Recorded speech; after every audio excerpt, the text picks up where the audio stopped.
para hindi ka mabiktima ng mga scam dahil sa mga link na pinapadala sa messenger mo. Dapat naka-turn on ito para maging safe ang messenger mo.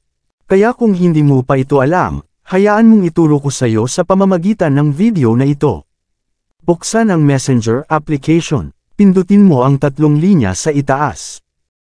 Pindutin mo itong Settings.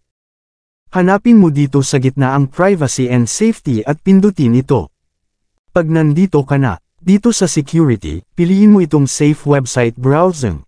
Dapat naka-turn on ito para maging safe ang messenger mo sa mga link na natatanggap mo. Minsan hindi natin alam, isa na pala itong phishing links ang naklik mo. Kaya napaka-importante na naka-turn on ito. Kaya ikaw na nakapanood ng video na ito, tingnan mo na ang messenger mo. Baka hindi pa naka-turn on ang Safe Website Browsing ng messenger mo. Mas okay na ang may alam, kaysa wala.